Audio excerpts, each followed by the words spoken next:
So the case for hope, I completely agree. AI, it's becoming a completely ubiquitous term. It's a soup du jour. Everyone's talking about it. Everyone's interfacing with it. But I would like to understand, because it will help me as we go through this first, your current level of understanding of this technology. So just show me, like, if you point towards the ground versus pointing up towards over your head, if you really understand this technology, where are you? All right. So I'm going to err on the side of less technical jargon and language as we go through this. And what's your level of use, whether professional or personal? Show me again using your hands, like usage levels.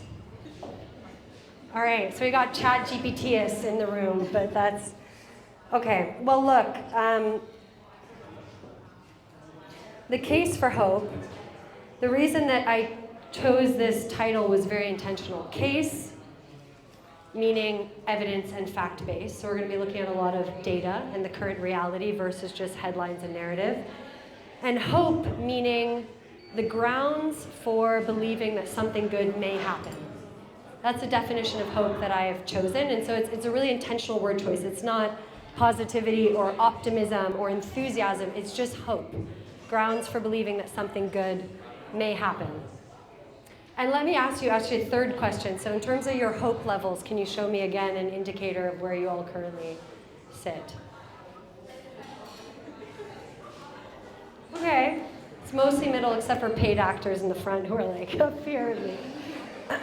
Whether that level changes or not, I actually don't mind. I would preface this by saying that I think it's really good to have people on all sides of the spectrum.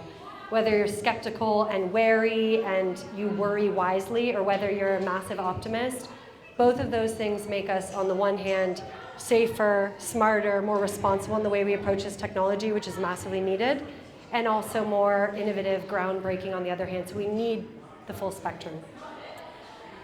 Who am I? So thank you, Callum, for the introduction. He talked about the career I've spent in this space, why I consider myself a technologist. I deeply understand it, even back when it was machine learning and big data analytics and not the AI that we know today. But I also massively consider myself a humanist. And that's why this conversation is especially important to me. I'm fascinated and obsessed with the world of human psychology, relating, behavior, well-being, consciousness. I've been a student of every topic under the sun. I've done the Science of Happiness course at Yale. I have, I'm really immersed in this space. I have a yoga teacher certification. Whether it's, and the intersection of these two is really where I sit now in my career, whether it's the companies that I work with or these sorts of talks. So I care very passionately, and I want to bring a more human voice to this conversation, which is so dominated by the technical sides of the conversation. Okay, so structure for this talk, and I think I have 40 minutes, and it's going to be a whistle-stop tour, so I hope you're ready. We're going to look at 5 common perceptions when it comes to AI. For each of them, we're going to dive into the reality, the data, the facts, what's actually happening, and the risks, the real risks associated with where we are today, of which there are many valid risks, and then zoom out to the big picture opportunity. And this is where I get excited about in every point. So if you're like, this is a lot of data and facts, just know each time we zoom back out. But first, oh wait, I'm so bad at the, okay. What is AI? Because some of you, the knowledge, there's a lot of hands. So I want to give us a common starting point in terms of definition. So it's a ubiquitous term. Many of you think of ChatGPT. Maybe you think of autonomous machines doing things. Maybe you think of process automation if you work for a company that's embedding AI right now. I mean, we use it every day. If you're on Spotify and it's recommending a playlist to you, that's artificial intelligence. If you're using Google Maps, that's artificial intelligence. When Netflix suggests films to you, it's artificial intelligence. All of these are also great examples of that. So it's a broad world, and what may help, this is the only detailed technical slide I'm going to make you look at, and it is a tech stack. And if you're a technical person, maybe you'll like this, and otherwise just bear with me. But I think it's helpful because when you think of OpenAI and ChatGPT and Anthropic and these companies with massive multi-billion-dollar valuations and all the big, those are the large language model players, and they sit here in the model layer. So they've built foundation models trained on these vast public data sets that they have access to. But that's only this one little square of the bigger picture. And actually, so the way to explain the rest of the model layer is almost, if you're familiar with old tech world, it's like middleware. It's everything that allows those foundation models to be interoperable with and interface with the application layer that sits on top of them. And the application layer is where you're currently seeing a massive boom. Is anyone in here an AI builder who's building an AI application of some sort right now? Raise your hand. Okay, 3, 4, maybe, if that's a hand. Yeah, 4. So the biggest boom is really at the moment in enterprise AI, which you also will hear termed applied AI, vertical AI. It basically means AI for every use case, workflow, process within an organization, and then multiply that by every industry in the world, by every country in the world. I mean, it's absolutely booming, and probably, I don't know who you all work for or what company settings, but they're absolutely looking at this with intent now. They'll have AI strategies being launched, or they're thinking through where they can embed this in the business, not just to improve cost and efficiency, which is what we all hear about, like replacing jobs, et cetera, but also for top-line growth. AI opens up, I mean, just for sales alone, you can have now an unlimited number of sales agents, AI agents, talking to an unlimited number of individuals in their language at 24/7, real-time, personalized messaging. You know, so the sky's the limit, and there's that's an important thing to keep in mind. Creative and individual tools is like all the content generation, Canva AI, if you use it. Anything, if you use Superhuman for email, my new favorite AI tool. If someone's Firefly or Otter joins your Zoom when you're on it, that's all kind of creative uses, personal use of AI. And then agentic AI is a whole nother conversation. And again, I can't get too deeply technical in this conversation, although I wish I could, but with agents, you have a spectrum of autonomy. So you have less autonomous co-pilots who kind of support and augment what an individual would do in their day-to-day, towards fully autonomous agents who, in theory, replace, you know, individual jobs. But we're not fully there yet, at least not for not for critical business processes and things like this. And then the infrastructure layer is like the picks and shovels of AI, data centers, chips, et cetera. I'm not going to talk too much about that. Okay, this is like, what is AI? It's all these things. I wanted us to just get on the same page about that. And lastly, before we dive in, AI is both established and young. It's actually over 50 years old. The term was coined in the 50s by Alan Turing. And since then, it's evolved through from neural networks, as I mentioned, machine learning, big data analytics. You know, it's taken all these forms.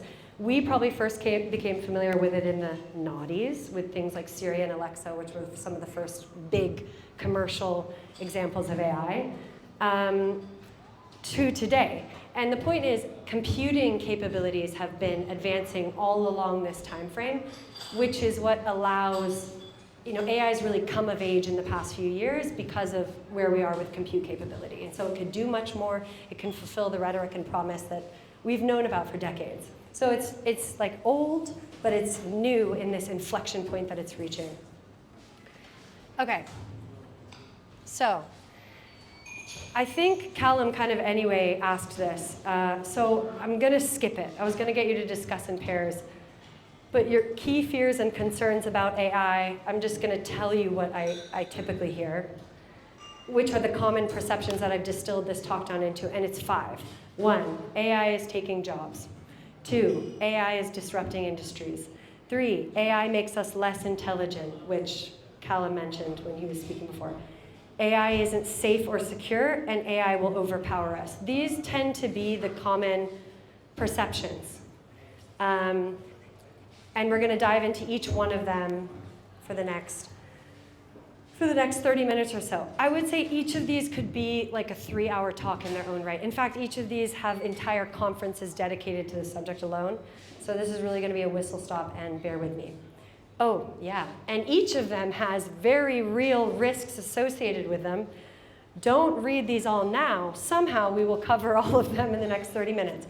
Again, not in depth. These are the key risks I've identified, and I actually asked Callum which he thought were the most interesting for me to speak more about, and so I choose one per, you'll see, I basically choose one per perception area. Okay, so perception, reality, opportunity. Let's get into jobs first. So, yes, AI will absolutely impact the job market. This is a very true perception, and it's real right now. We project 92 million jobs, well I'm not we, the WEF projects 92 million jobs will be lost by 2030. 40% of employment globally is exposed to AI, and the percentage is higher in advanced economies like the US and EU due to the nature of the job market in these countries. And 6 to 7%, well, this is US specifically, could be replaced in the next decade. So not just exposed, but fully replaced. However, it's an evolution. It's not an outright collapse, which is sometimes how I hear the narrative getting framed. So 92 million jobs lost. In that same WEF study, 170 million jobs created by entirely new career ladders, by entirely new industries that we can't even really begin to perceive yet because we're only aware of certain use cases of AI. So it's a net gain of 78 million. 40% exposed to AI, but 50% of those jobs are expected to be positively impacted rather than negatively. It's still just 50%, but it's an important figure to keep in mind when we're having these discussions. 67% of jobs are exposed, but Goldman Sachs did a study and projects that the peak unemployment effect will be 0.5 points, which basically translates to very slow, gradual change. And that for the most part, as people are displaced from jobs or roles, they will also find and be, they'll be absorbed in other job areas. So for context, the economic recession of 2008 had a peak jump of 5 points. COVID had 11.2 points. This is 0.5. So we just need to put this into context. And yes, a lot of jobs will be replaced, but as I mentioned, hybrid human-AI roles, entirely new sectors are being created at the same time. So what are the real risks then? Well, most of them have to do with this transition phase we're in and making sure that that's managed properly. So things like ensuring that AI literacy and reskilling is a focus, that people who currently have low levels of understanding about this technology there's time and attention spent uplifting their capabilities. Uneven job displacement, the fact that it will hit certain sectors and certain geographies unevenly, and that we need to prepare to adapt for that. And then unequal benefits. And so Callum chose this risk, which is the one I would have chosen as well to talk more in detail about because it's really fascinating. AI, in terms of the benefits and the gains, is expected to be unequal, which could exacerbate existing inequality if not managed properly. And there's really fascinating conversations happening around things like universal basic income. So for each of these, oh no, don't look at that. For each of these risks, there's a ton of things that address them. And again, I can't dive into all of these, but there are governmental agencies, country-level initiatives, corporate-level initiatives on many of these fronts that I could point to. Unequal benefits, so I'll take a moment to talk about universal basic income. This is basically the concept that you provide people with a base level of stipend on a monthly or some other basis to support them in their lives. And they've done trials of this in Finland, which was in 2017. California was in 2019, 2020, and they gave people $500 per month. And then there's one ongoing now in Wales. I think it's still current. And what they found across the board is that this was massively beneficial and successful in terms of improving people's well-being. They have less stress about finding jobs, and so they have better mental health and all these sorts of things, more job security. But they also, like in the California example, there was a 2 times increase in people moving from part to full-time work. So because they had things like childcare covered or they could pay for transportation to go to interviews, people were actually able to take a step back and really find full-time work for themselves. But it also, there's a bigger point. So these are obviously pilots. There's a bigger question about how to do this on a grand scale. Did someone say something? Okay, no, so in another room. But the point is that this is a real discussion at the moment of how you can support those whose jobs may be displaced and open them up to consider this, like Callum said, if you don't have to work on certain things, are you kind of freed up to consider what true potential and meaning and purpose looks like in your lives? And this brings me to, so now if we zoom out.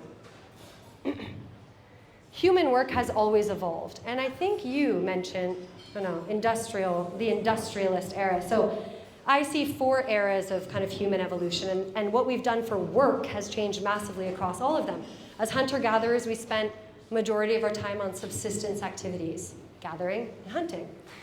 As agrarians, in the agrarian era, 90% of us were farmers compared to just 2% today, at least in the US. In the Industrial Revolution, that's where you had the rise of 9 to 5, 40-in, model of people working in factories and manufacturing, et cetera. And now we're in the information era where over half of the world works in the services sector, but we still operate on a 9 to 5, 40-in model of working at desk jobs and cubicles. So the point of this is, the point is, hunter-gatherers could not have fathomed the way that we work today, sitting in cubicles and skyscrapers and on screens. They could not have fathomed it. And equally, we're at a point where we can't fathom what's to come. And all I want to suggest is that it's not new. It's definitely scary when you can't, imagine and envision, but it's not new. And why is this? 1 second. Okay. Related to that, which jobs is AI really taking? I gave you the statistics, but which jobs are actually displaced or replaced? Digital knowledge work automation, routine physical or manual tasks. And now I'm not a mind reader, but I don't think anyone in this room when they were a kid wanted to be one of these things when they grew up. And so especially, this model that, as I said, that we've kind of found ourselves in, to me, that's the real dystopia. Like, we sit hunched over screens at desks, disconnected from one another. We spend almost no time in nature. I think it's like we spend nine times the amount of time on screens as we do outdoors. We're disconnected from one another. We're disconnected from community. We have a crisis of loneliness. We have a crisis of, we're anxious. We're depressed. It's like, in my view, and then routine physical and manual tasks, we're disconnected from our creativity, from our imagination, so, if AI disrupts these, I would say good riddance, honestly. That's my view. That's kind of more of an opinion and a bias. It's not a fact. But I feel very strongly about this. And there is this quote that I love by Brookings Institution, which says, AI holds the potential to enhance human dignity by freeing up time for care, creativity, civic engagement, and personal growth. And I love the term human dignity in particular because it feels so true. Like, those jobs on the last page don't dignify the human experience. And we have the opportunity, and now, it's oversimplifying it, and I never want to oversimplify, there's real risks, et cetera, but there's this possibility now that we get back outside, that we're back in nature, that we're engaging with one another one-on-one. Agents will use the internet more for us to do things, so actually it's projected humans will spend a lot less time on the internet and on screens.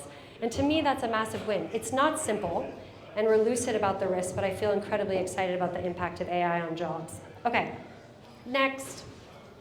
And yes, these are all just as interesting and exciting as that one.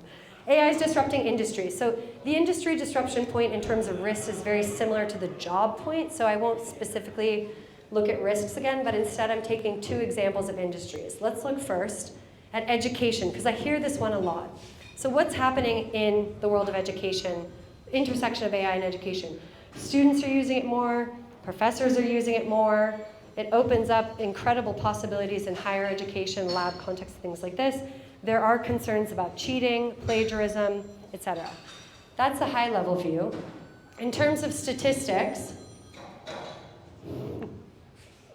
heckle her. Okay. In terms of statistics, so 86% of students are already using AI, probably usually ChatGPT. What does that mean? It's been rapidly adopted in the past few years, and there's currently little to no oversight, standards, policy in schools about how to use this. A quarter of teachers feel it will impact them primarily negatively. A quarter, that's nice. A quarter of students say they do things like skip office hours and readings, et cetera, because they now have AI. So they're not like doing school the way they should do school, which we'll get to. And a 25% reduction in writing task accuracy. And actually, this is common across the board. Like, the outputs get worse if you solely rely on AI. Okay, you know what's coming. The nuance. So, yeah, the market's expected to grow. It's not really a one-to-one data point, but I think the point I wanted to make was that we're in these first few years of where, again, there's been rapid adoption, little oversight, but as it continues to grow, we'll have, this will be something that there's much more strategy and thought in terms of how to embed this into schools and the usage. The other 75% of teachers say that AI tools are really positive and essential for success, and they're already thinking about how to embed them into lessons. So whenever you're just hearing from this group, which maybe is a loud group, I mean, I get it all the time in my reels and social media, just question it. For this statistic, they're not doing school the same way. I mean, it's decreasing their study time, and they're getting more efficient at learning, so it kind of checks out. And lastly, yes, when you fully and solely rely on AI, the outcomes are worse. But there's been studies that suggest when you implement blended human AI teaching, results go up, and test scores, et cetera. So, like with jobs, disruption isn't always bad. And with education, I would ask, disruptive to what? This is, again, more of an opinion. The current academic model has been around for centuries, and it's never been disrupted. It's the same sage on a stage, which is funny, because here I am kind of doing the same thing. Passive learning by listening model, which, by the way, with my psychology obsession hat on, is not rooted in the science and psychology of how we learn. We learn by doing. Look at how babies learn languages. There's a reason why we take 12 years of French and we still don't speak it, because that's not how you learn a language. You learn it by being in it, being immersed in it, practicing it, having to speak even though you have no clue what you're saying, And so for me, this is also another place that's ripe for disruption. It's also a sedentary model. We sit there all the time. And issues with the classroom are not unique to AI. They've been around for ages. So I think actually this is an opportunity for this model to be rethought, because it's forcibly being disrupted now. So a new era of AI academia? I don't know. I would hope so. I mean, I think there's a lot of opportunity here to shift towards project-based learning, where you have students being really hands-on in classrooms, collaborating with other people, where it's not just a cerebral exercise, and it's not just about what you know, but what you do with what you know, and incentivizing people to be more focused on that. Debate and dynamism. I mean, I was at Oxford, obviously, they have the tutorial model, which was one of the most valuable things in my education, is that once a week I would sit in a room with one tutor and one other student, and no matter what I'd written in my essay, they would debate me for an hour and a half. And it forced me, I mean, sure, we can get the information from AI or through ChatGPT or whatever it may be, but if you're forced to debate and have discussion and hear different viewpoints from people in the room, not only are you getting to know them better, but you're improving your own ability to interact in that way. Okay, and then lastly, and so few people talk about this, but AI opens up the possibility of education for all. I mean, most of the big players down here who are in the AI and education space their promise is that they can educate anyone, anywhere, in their language at massively low cost. And so they can, you have an opportunity to reach people who would never before have access to education. And I think that is beautiful. One more industry, AI and creative industries, because this is the other one that I hear a lot about. What's happening there? So we have AI-generated content. Well, this is Canva AI that I used for a lot of this presentation. You tell it to make slides or things for you, and it does it. So that's an example. But AI-generated content, deep fakes is we'll talk about that in a bit. But yes, AI-generated media, content, videos, photos. I'm sure you see them all the time now. VR and AR being used for immersive experiences and in-person experiences. AI art is kind of becoming its whole own new market. There's a whole market for this. And then at the same time, there's a trend towards authenticity and what's called the human premium. So in a space that's getting flooded more and more by AI-generated content, there actually is a desire for very human, authentic, emotionally resonant content and art both, but content probably more relevant. Okay, so here we go again. Statistics. It will have a profound impact on creative industries. 26% of creative tasks could be automated entirely by AI. 74% of creatives, this is self-reported from a study that asked the creatives themselves, agree that AI will impact their jobs in some way. 200,000 jobs, that's in entertainment and kind of content specifically in the US, are at risk in the short term. And there's a lot of fear for creatives that their roles will shift from actually creating the content to just editing what AI has given them as an output. And that kind of removes their own creativity from the equation, which they don't like. But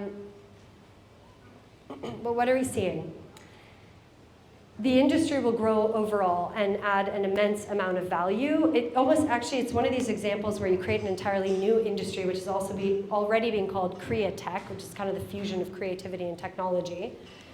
Only a tiny amount, 6.2% from the same study, believe that it really, truly threatens their job security. So they agree it will impact them, but most of them aren't kind of nihilistically concerned about it. Again, this isn't a parallel stat, sorry. This one's from the US, this one's from the UK, but massive amounts of new jobs will be created. And this is back to the trend I mentioned on kind of authenticity and emotionally resonant content. There was a 25% increase in the first half of this year in freelance roles for human creatives. So it's not going away. Actually, in some ways, there's more desire and demand for it than ever before. So let's zoom back out to the big picture and not forget history again, because this is not the first time that technology has massively transformed creative industries. We had photography, which was seen as a threat to painters and portraitists who thought they would lose their jobs forever. There was the radio, where live musicians feared that there would be no market for them anymore, when in fact it actually opened them up to entire new audiences. There was CGI, where filmmakers feared that kind of craft-based, craftsmanship in film would go away, and instead it expanded the visual repository we have access to and opened up new genres of film that didn't exist before. And then digital streaming, where there was this fear that physical media would decline and collapse revenue for musicians, filmmakers, studios, et cetera, and that just has not been the case. So it creates entirely new industries. It opens up entirely new possibilities that we can't yet see. I don't want to downplay, again, pain points or risk, but this isn't a bad thing, and it hasn't been historically. So I would end this industry section by saying that things like curiosity in education or learning or creativity, these are innate human traits. They're not endangered species at risk of extinction by AI. We will always adapt. We're a very adaptable species. And I would leave this point on that. Okay, 3 more. How are we doing? Are we feeling, is our hands? Okay. I don't care. I don't care if the hands stay on the ground. Okay, AI makes us less intelligent.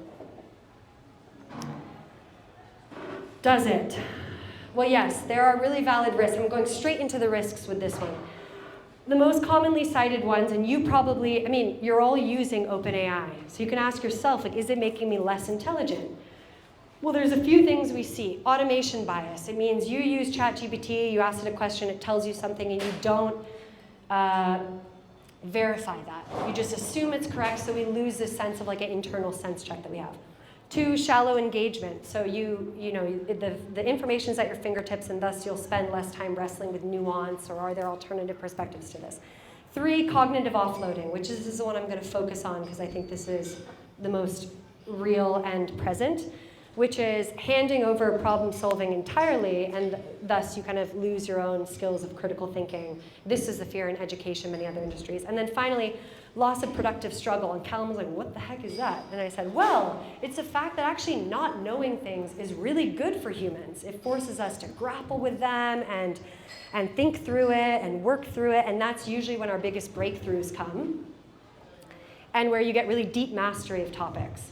So there's a fear that we'll lose that. But in terms of cognitive offloading, again, some history. Remember these.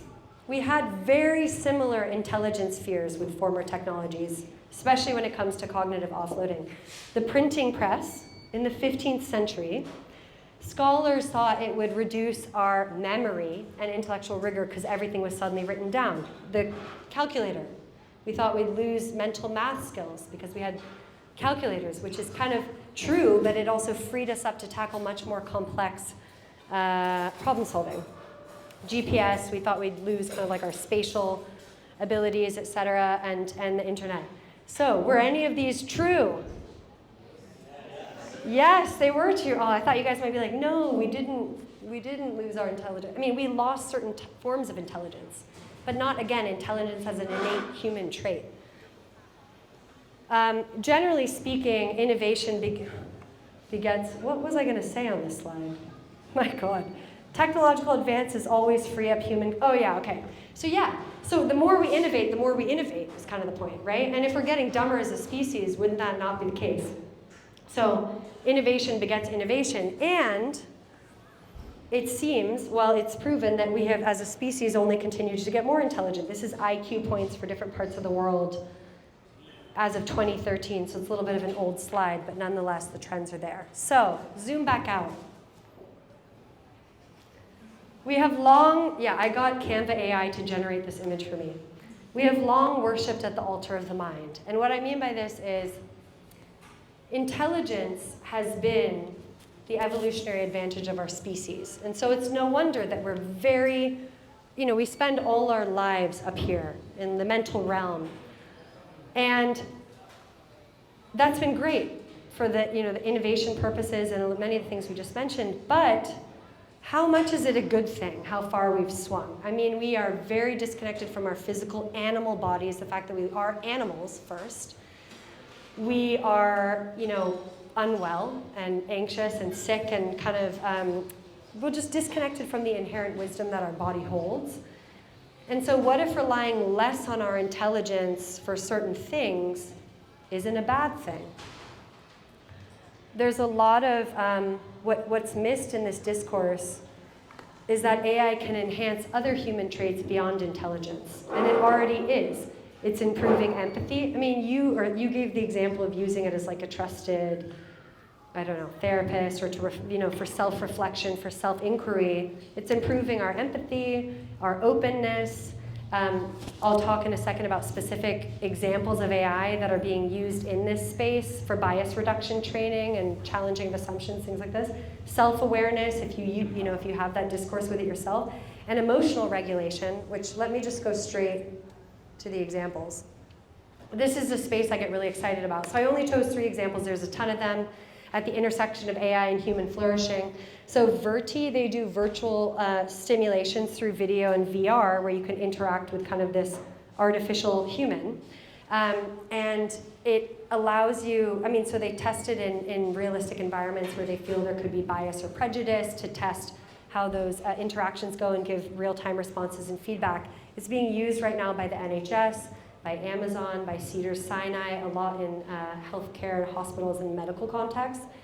Empathic is rooted in clinical psychology, and it basically analyzes the health of your conversations. So it can listen into a conversation and analyze how empathetic are you being, how trusting is your tone, how engaged are you with this individual, et cetera, and give you suggestions based on that to make us more empathetic, better communicators. And EarKick is a mental health companion. They're using wearables. They embed into your wearables. They look at all your biomarkers on a regular basis, like your breath rate, et cetera. And they can basically see, are you getting stressed? Are you getting angry? Are you getting triggered? They can listen to your tone of voice, and then it can interact with you and say, hey, seems like you're getting a little angry right now. We wanted to work on anger. Maybe we can take a little time out, And these are just so early on. These are very early examples. So another quote, again, to end this section is from Ray Kurzweil, who is the director of engineering at Google, and he said, AI is going to be beautiful and will expand our consciousness in ways we can barely imagine. Like a person who is deaf hearing the most exquisite symphony for the first time. And it's more of a poetic quote, but it's talking about an experience of awe and wonder and a return to human senses. So getting us back in touch and reawakening these dormant human sensory, physical experience of the world that we've gotten out of touch with when we're spending so much time on screens. Okay, 2 more. Hold on. The safety one. AI isn't safe or secure. That's completely true. It's true. It's not safe or secure right now. It's absolutely true, but also to be expected, which we'll get to. I made this beautiful risk iceberg, safety risk iceberg for you all. And there's a lot of risks, but I'm going to focus on the tip of the iceberg because these are the most kind of prescient, current risks that we see, which are as follows. Data privacy, so ensuring that our personal and sensitive data is protected. Bias, context, and fairness, which is a really critical one, because right now, if we go back to that tech stack, the LLMs and the foundation models are trained on public data, which is necessarily biased and incomplete. So now it's making decisions and inferences based on that data, which is a big problem. It's actually a big problem, but also a big problem that's massively being addressed. Cybersecurity and misuse, I mean, we have the same issues with the internet, but on a slightly different scale. And then truth and information integrity, which again is the one Callum nominated for you all to hear more about, which is ensuring AI-generated content is not used for things like deep fakes, disinformation, et cetera, as we are starting to see that it is. So how they're being progressed, again, there's a huge number of examples. And it's a shame I can't spend more time talking about all these things. I would say, so let's talk about truth and information integrity. So actually the second bullet, Content Authenticity Initiative, CAI, is a initiative launched by Adobe and the New York Times and Twitter, I guess X and others, around ensuring that they're monitoring this very closely. And they launched C2PA, which means Coalition for Content Provenance. And think of this as basically like a nutrition label for anything generated by AI. So it forces, you can see when it was made, where it was made, if it's been edited over that period of time, so it kind of tracks the whole provenance of whatever you're looking at. And adoption is growing there. Then there's tools for individuals. So MediaWise, which is the Pointer Institute launched it, you can all use it. It helps basically individuals be able to know how to spot for deep fakes or AI-generated content, which is really important. There's a big, send it to your parents or whomever you're worried about is looking at content maybe with a less critical eye. And others like TruePic, that's for images. Yeah, the EU, so in the EU you guys have we, I guess, have the DSA, that's from 2022. And they require, VLOPs is kind of cut off there, which means very large something platforms, very large, I can't remember what the O means.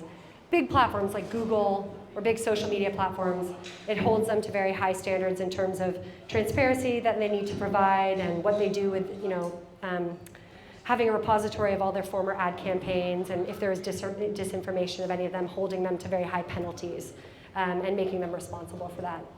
Okay, safety though, we're talking about safety overall. And safety, if we look at the big picture, always tends to lag behind innovation. This has been the case for all these examples here. The car, we didn't used to have seatbelts, we didn't used to have traffic lights.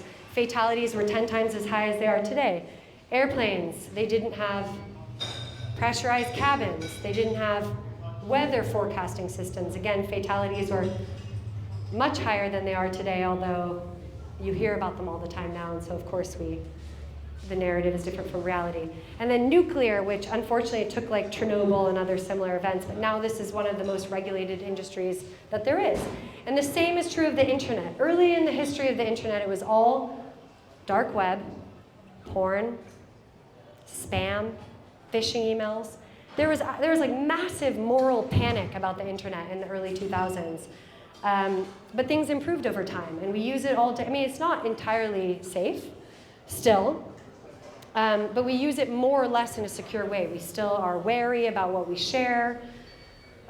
We take steps to manage and monitor that, and I would say the same will absolutely be true of artificial intelligence. But the point is, with any of these technologies, we need to give them time for safety and security to catch up. Or that's historically been the case, but I would argue there's a huge amount of emphasis on this right now because of the level of concern, because of the scale of the technology, which is what's new. Okay, finally, AI will overpower us. So this is the fear that this is, the end of humanity as we know it. And I would argue for a lot of the reasons that we've already just spoken about that it is. The future will look vastly different from what has come before it. And in that sense, it is, by the way, yeah, Canva AI generated this image for me too. But I use the term overpower very specifically because while our mind jumps to things like becoming slaves to the machine or rebellious AI agents, it can also refer to other macro risks that arise when we build technology that gets out of our hands.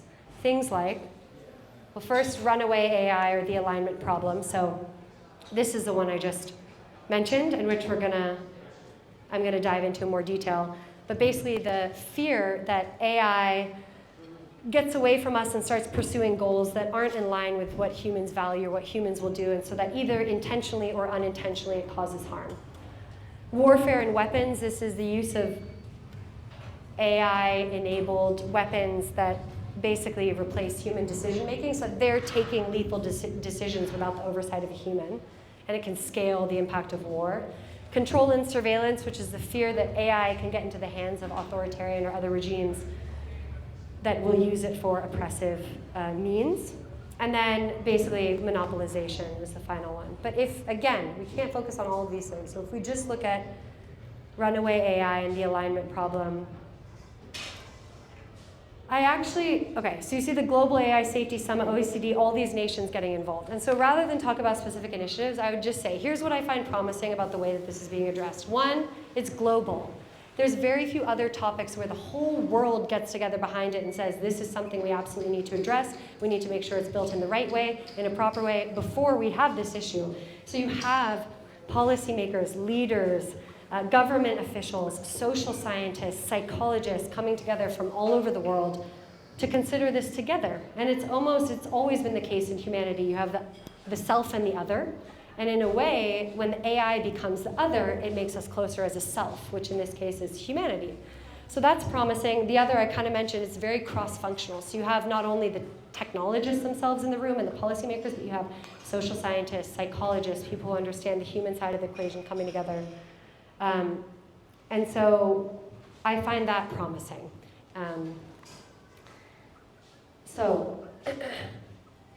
And this fear, by the way, also isn't new, which Callum prefaced very well because he already brought up iRobot. But if anyone knows this book, does anyone know this book? Where you are, from the 20s? It was the first time the word robot was used. And it was all about autonomous agents basically overthrowing humanity.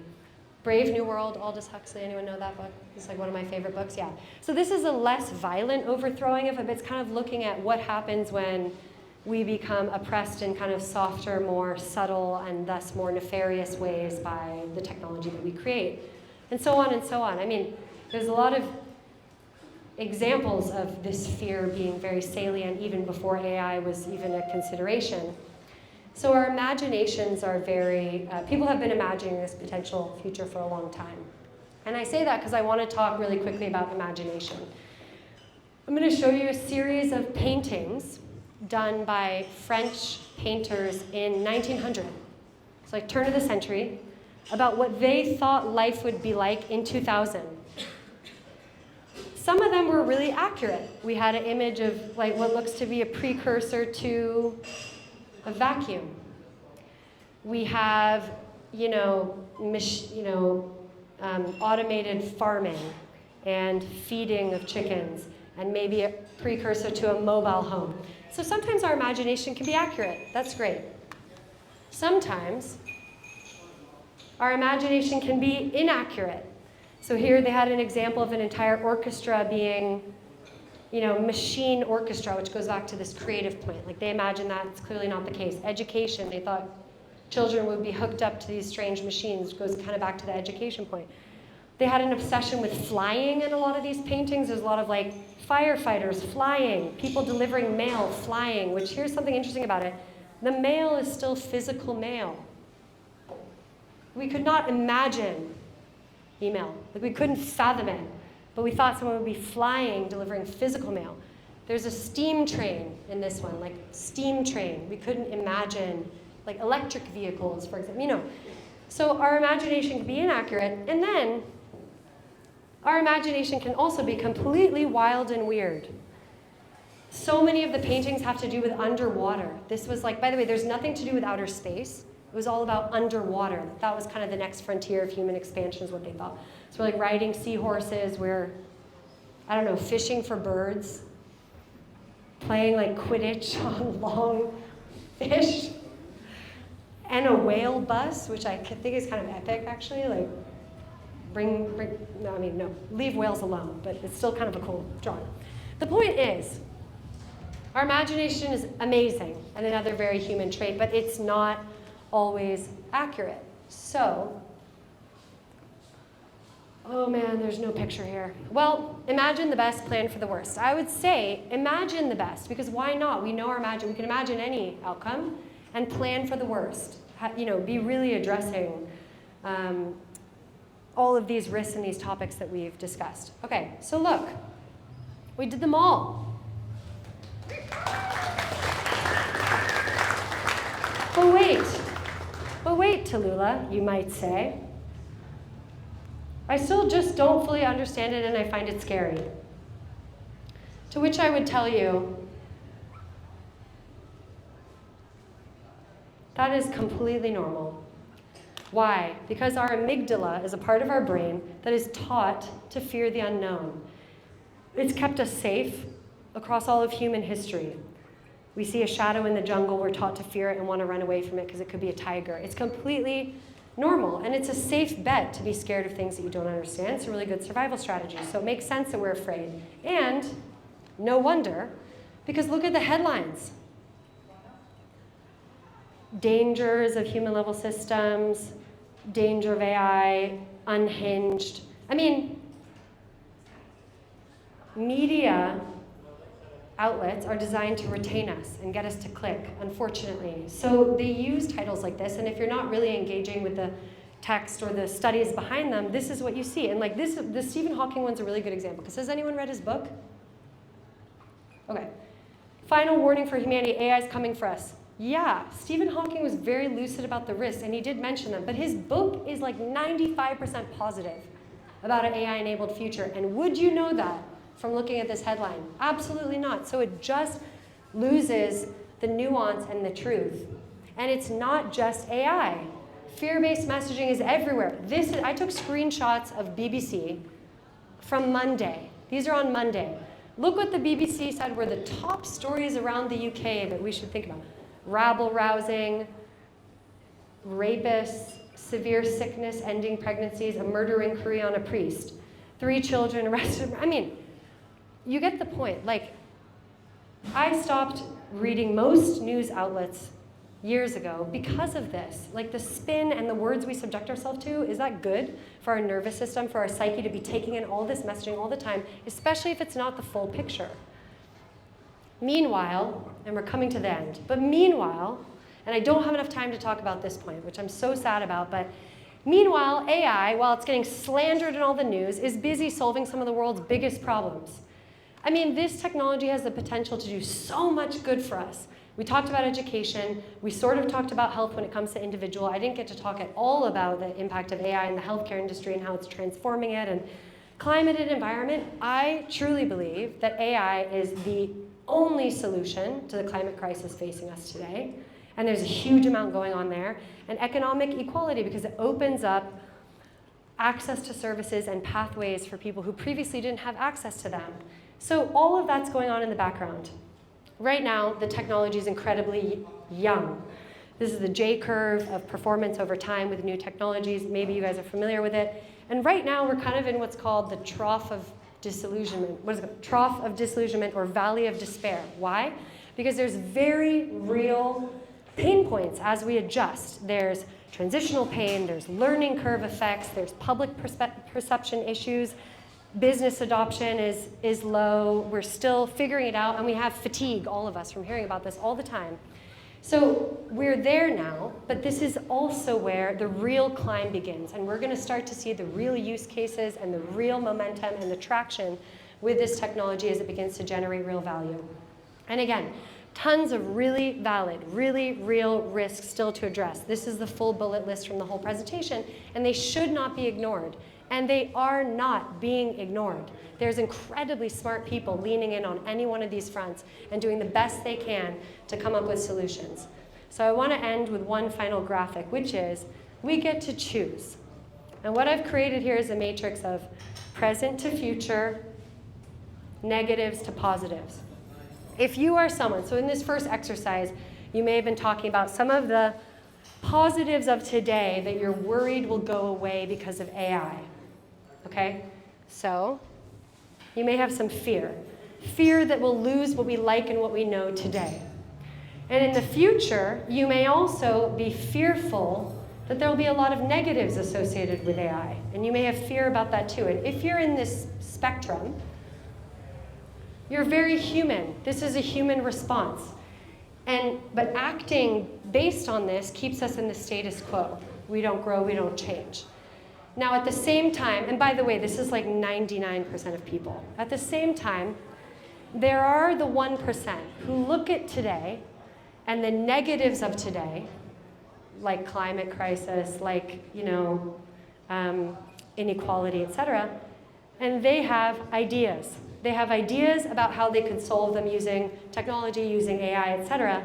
And so then, and they look out to the future and they envision the positives that could result from this. And they have hope, which was the core term I used for this speech. And if you're on that, this axis is the entrepreneur mindset and where we get innovative change. And again, I'm not suggesting everybody needs to be here, but there are some who are. And I just hope that we wherever you fall in this, that you're doing it mindfully, consciously, because, and why, whether it's out of realism and education about this topic or whether it's about fear-based messaging and other things, because where focus goes, energy flows. So if we spend all of our time envisioning and imagining the worst possible outcomes that could be generated by AI, we are far more likely to create them. And if we spend all our time looking at the negatives of today and how we could solve them with AI and the possible potential, the possible positive future outcomes as a result of this technology, we are also much more likely to create those. So I would just say, be cognizant of where you fall, because where our focus goes, our energy flows, and we get to choose. And